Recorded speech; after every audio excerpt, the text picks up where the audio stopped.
क्या आप जानते हैं महाभारत में द्रौपदी के अलावा एक ऐसी स्त्री थी जिसने अपना सब कुछ त्याग दिया था।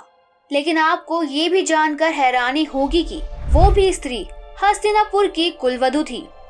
तो आखिर कौन थी वो स्त्री, इसे जानने के लिए बने रहे वीडियो के अंत तक।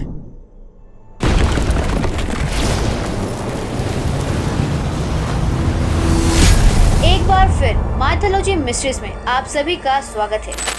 अगर आप हमारे चैनल माइथोलॉजी मिस्ट्रीज पर नए हैं तो अवश्य सब्सक्राइब करें और जानकारी पसंद आए तो वीडियो को लाइक करें और कमेंट में जय श्री कृष्णा अवश्य लिखें।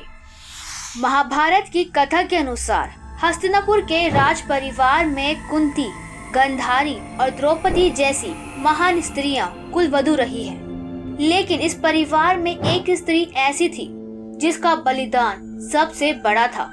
वह इस परिवार की कुलवधू होते हुए भी हस्तिनापुर में नहीं रहती थी और दोस्तों उस स्त्री का नाम था हिडिंबा। महाभारत की कथा के अनुसार कई बार दुर्योधन ने पांडवों की हत्या का षड्यंत्र रचा पर वह निष्फल रहा। लेकिन अपनी जान बचाते हुए पांडव वहां से त्याग वन की तरफ चले गए।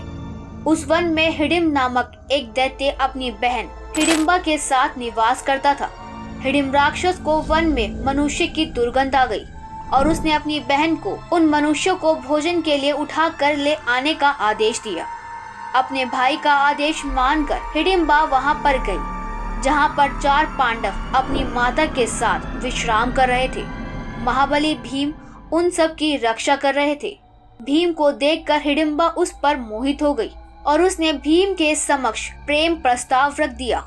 उस समय वहां पर हिडिंब राक्षस आ गया और अपनी बहन को भीम के साथ देखकर क्रोधित हो गया। उस राक्षस ने अपनी बहन को भला बुरा कहकर और पांडवों को मारने का प्रयास किया।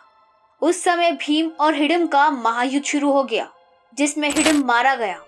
तब हिडिंबा ने माता कुंती से प्रार्थना की कि मैं आपके पुत्र भीम से प्रेम करती हूँ और मैंने भीम को पति रूप में स्वीकार किया है, इसलिए आप मुझे अपनी पुत्रवधू स्वीकार कर लीजिए।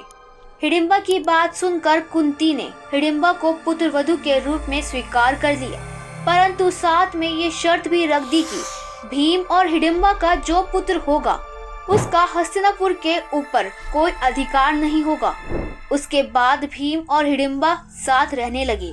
हिडिंबा ने एक पुत्र को जन्म दिया जिसका नाम घटोत्कच रखा गया। जी हाँ दोस्तों, ये वही घटोत्कच का जब श्री कृष्ण ने सही समय पर सही जगह पर घटोत्कच का इस्तेमाल किया था। 8वें दिन घटोत्कच ने कौरव सेना के कई वीरों का वध किया और दुर्योधन तथा दुशासन को भी पूरी तरह से घायल कर दिया था। इरावन ने भी अपने बड़े भाई का इस युद्ध में साथ दिया और कई कौरव सेना के शूरवीर को मौत के घाट उतार दिया था। और वही घटोत्कच कौरवों से युद्ध में कर्ण के हाथों मृत्यु को प्राप्त हो गया। दोस्तों इस तथ्य को लेकर आपकी क्या राय है, हमें कमेंट बॉक्स में जरूर बताएं। जानकारी पसंद आए तो वीडियो को लाइक करें, चैनल को सब्सक्राइब करें और इस जानकारी को अधिक से अधिक लोगों तक शेयर करें। देखते रहे माइथोलॉजी मिस्ट्रीज।